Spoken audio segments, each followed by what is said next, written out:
দফায় দফায় আলোচনা হলেও এখনো কোনো রফাসূত্র বের হয়নি। বাণিজ্য চুক্তি সম্পন্ন করতে আগামী 25শে আগস্ট ভারতে আসছেন মার্কিন প্রতিনিধিরা। এই পরিস্থিতির মাঝে ফের হুমকি দিলেন মার্কিন প্রেসিডেন্ট ডোনাল্ড ট্রাম্প। নির্ধারিত সময়সীমা পেরিয়ে যাওয়ার পর ভারতের ওপর 20 থেকে 25% শুল্ক চাপানো হতে পারে বলে হুঁশিয়ারি দিলেন তিনি। বাণিজ্য চুক্তি সম্পন্ন করতে আমেরিকার তরফে চূড়ান্ত সময়সীমা দেওয়া হয়েছিল 1 আগস্ট। তবে নানা জটিলতায় আটকে এখনো পর্যন্ত আমেরিকার সঙ্গে বাণিজ্য চুক্তি হয়নি ভারতের। এই পরিস্থিতিতে ভারতের ওপর শুল্ক চাপানো হবে কিনা জানতে চাওয়া হলে মার্কিন প্রেসিডেন্ট জানান, হ্যাঁ, এমনটা হতে পারে। একই সঙ্গে ট্রাম্প জানান, ভারত আমাদের ভালো বন্ধু দেশ, তবে যে কোনো দেশের চেয়ে ভারত বেশি শুল্ক আরোপ করেছে। এটা চলতে পারে না। ভারতের ওপর বেশি পরিমাণ শুল্ক চাপাবে আমেরিকা।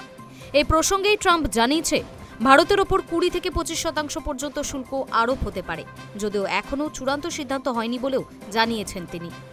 গত কয়েকদিন ধরেই শোনা গিয়েছে বাণিজ্য চুক্তি হবে ভারত আমেরিকার।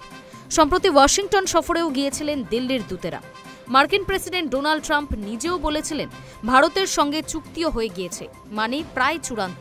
কিন্তু শুল্ক ছাড়ের মেয়াদ পেরিয়ে গেলেও ভারত আমেরিকা বাণিজ্য চুক্তি হয়নি, ফলে সংশয় বাড়ছে।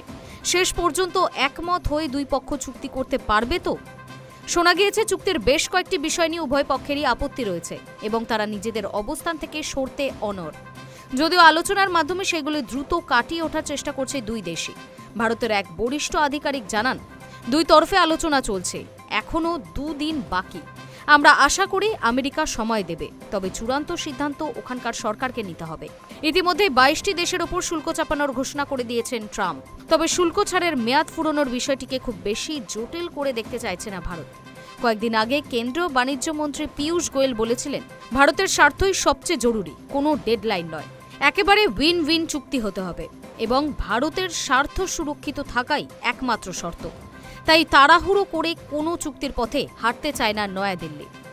High news network.